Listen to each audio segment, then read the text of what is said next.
Fernanda Torres and Walter Salles, welcome to the program. Great to see you. It was an amazing film, particularly for our times.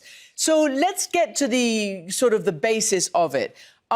Fernanda, you play the heroine, Eunice Paiva. It's the true story of her husband, your husband, her husband, who gets arrested, and later we find out what happens to him. You're the mother of 5 children, and it's set during the dictatorship that emerges in Brazil, a US-backed dictatorship, by the way. So just give me the idea of what you were trying to portray, Fernanda. First, I was trying to be faithful to this great woman called Eunice Paiva, who was raised to be like the perfect housewife of the 50s. She was the great woman behind the great man. And then this tragedy happened in their lives, and she becomes a widow with 5 children.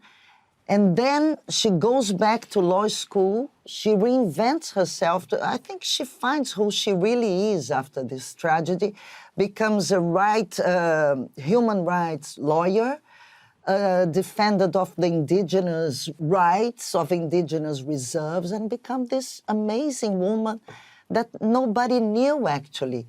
And so I was trying to be faithful to her, not making a melodrama out of her life. You see, that's something that me and Walter, I think we said we have to be faithful to her righteousness. Yeah, I mean, and it seemed that you absolutely were. It was and we'll get into that highly controlled, dignified performance you put on, as you say, not melodramatic.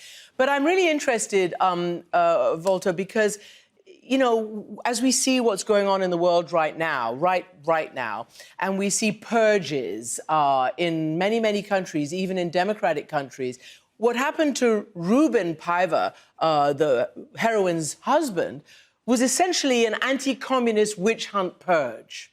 What made you want to do this story?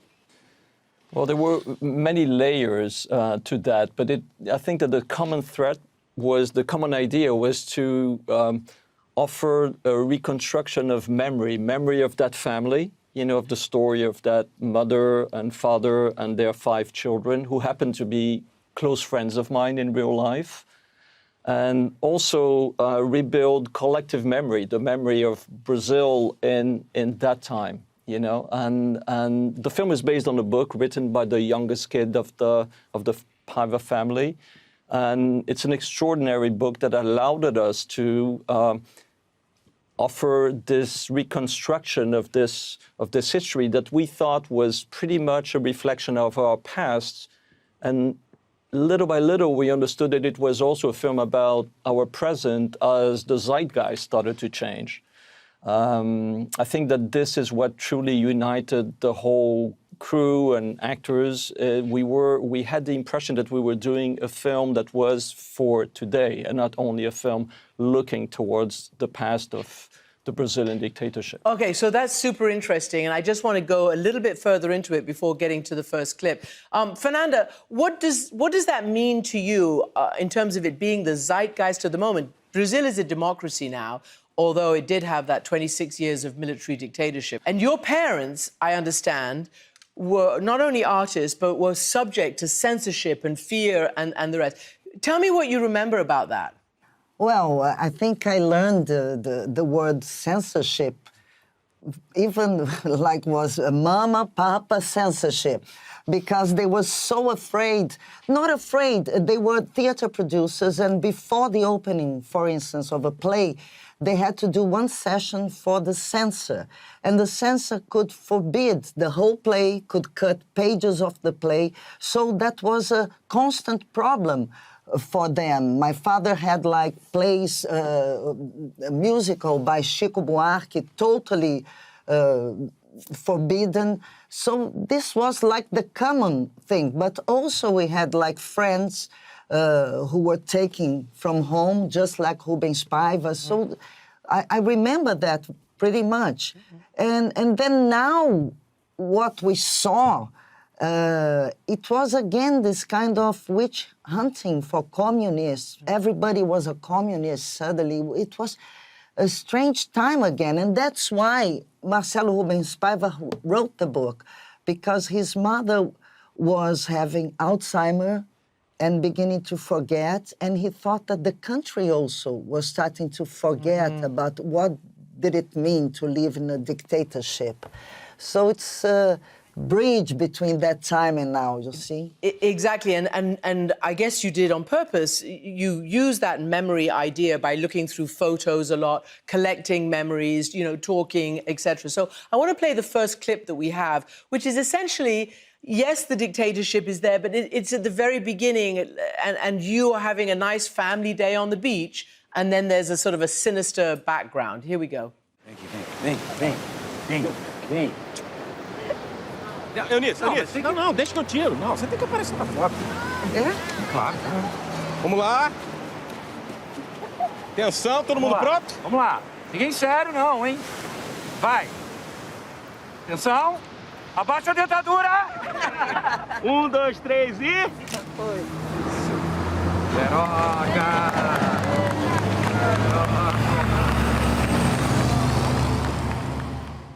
So, Fernanda, that scene ends with you catching a glimpse and focusing on the military vehicles. I want to ask you, though, Walter, because you made a choice to portray this family in a way that the parents, particularly Eunice, played by Fernanda, tried to protect them as much as she could, these children. They asked questions. They wanted to know where their father was. But she never told them, really, except the oldest one. And I kept feeling, when is this going to stop? I mean, you know, because I felt that the kids were getting anxious because they weren't being told the truth. Was that a commentary on the truth at the time or just a very protective mother? I think both. You know, the scene that you just showed is like a Greek omen to me, because Eunice is the only person in that group that realizes that something is out of order, that the military trucks are passing, and therefore announcing something that is not comfortable. You know, and for me, that family was a family that lived with that intensity as a form of resistance during the military dictatorship. So the film was really about how that life was robbed when the father is taken away and the mother has to face the tragedy of dealing with a loss. How can you deal with a loss? You either are subject to it or you try to overcome it. And she did try to overcome it. But she ultimately embraced the possibility of life, you know? It's a very life-affirming decision that she made, but it's one that is very complex because she had secrets that she didn't share with those kids, so that they had to deal with the death of their father separately in different times of their lives.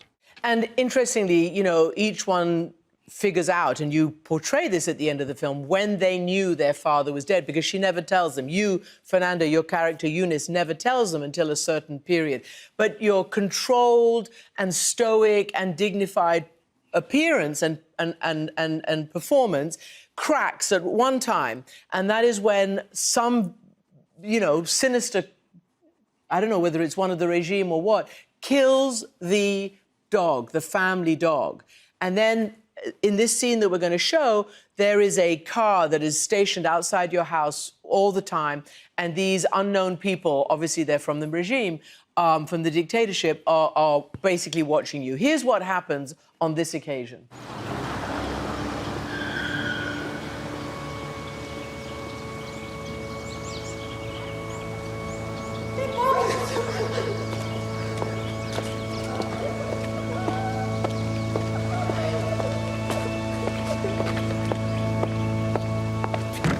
Tá olhando o quê?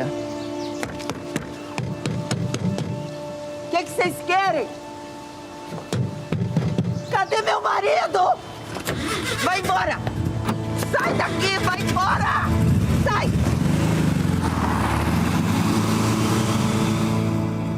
It's so powerful, and in that one moment, you get the whole story of your feelings, your pent-up emotions. You don't yet know, you haven't been told officially that your husband is dead. How did you prepare for that scene, and how did you internalize her? There are many scenes. That's wonderful because Eunice has 5 children.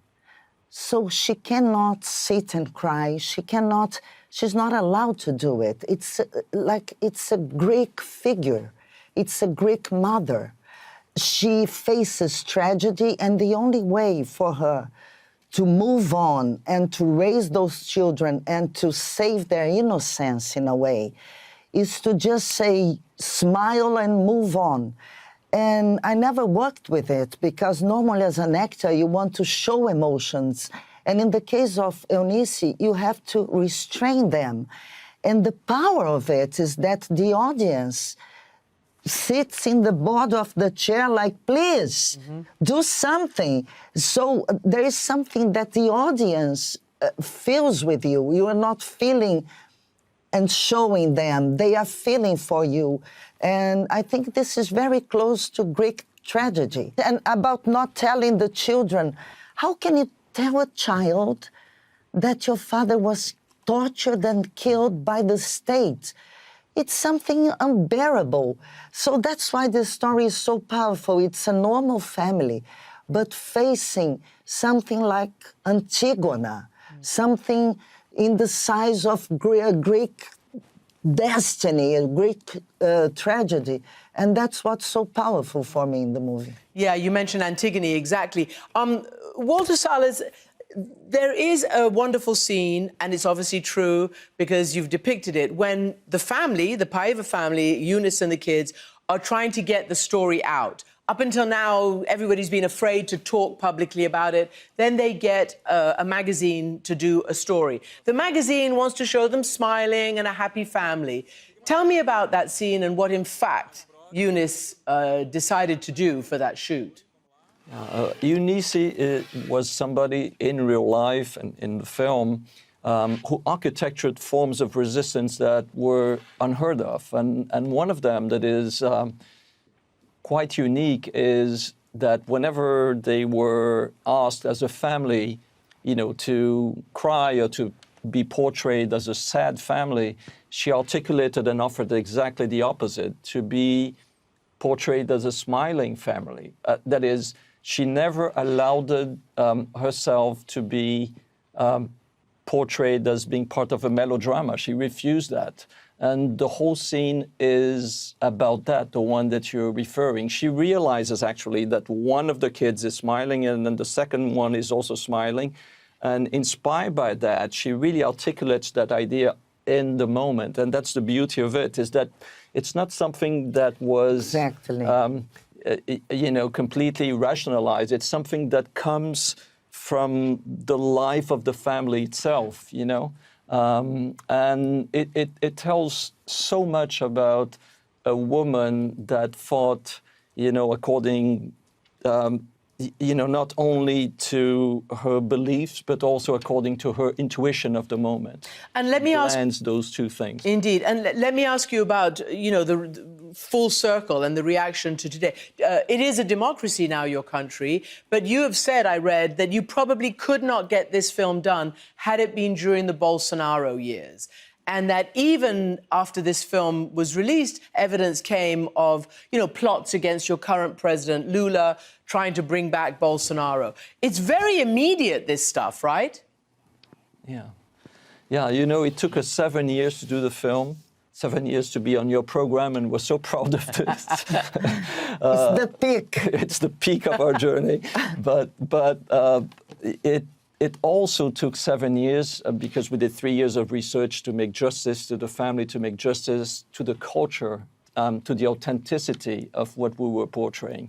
But also, it took us 7 years because during 4 years, the country steered to the extreme right, and we would have never had the possibility to shoot the film during that period. Therefore, the film is the product of the return of democracy of Brazil. You know, it's really interesting. Interviewed President Lula, and it's really his return to the presidency and the return of democracy that allowed the film to exist. We shot it in 2023. without having the slightest idea that there had been a failed attempt of a coup d'etat. A military coup d'etat at the end of 2022. Wow. You know, and as the film was being launched in Brazil and embraced by the audience, that the news actually were unnerved by the federal police, that coup d'etat that included the assassination of President Lula, of Vice President Alckmin, had almost been, you know, the reality of the country. Had almost succeeded. That for us was was Now. So in the middle of the launch of the film, we realized that more than ever, it was a film about today, you know, about what was happening in the country at this very moment. And clearly, This act of anticipation clearly wasn't in our plans. It's just happened. It's an extraordinary coincidence. All kinds of people came to the movie theaters. So you have right wings, left wings, center, progressives, old, and it was like around this family, the Paiva family, we all could come to a sense that a dictatorial regime is not acceptable. And that was a miracle of this movie. We were all surprised, no? Because all kinds of people were going and getting moved by this family and saying, that's not good. I mean, authoritarianism is not acceptable. yeah. Well, I tell you, it's very powerful. Obviously, you know, the peak is that you've been nominated for Oscars and BAFTAs and everything else. So congratulations, even though the military has never been held accountable for the murder of Rubin Paiva. Thank you so much indeed. Thank you. Thank you very much. Such an honor. Yeah, an enormous honor. Thanks.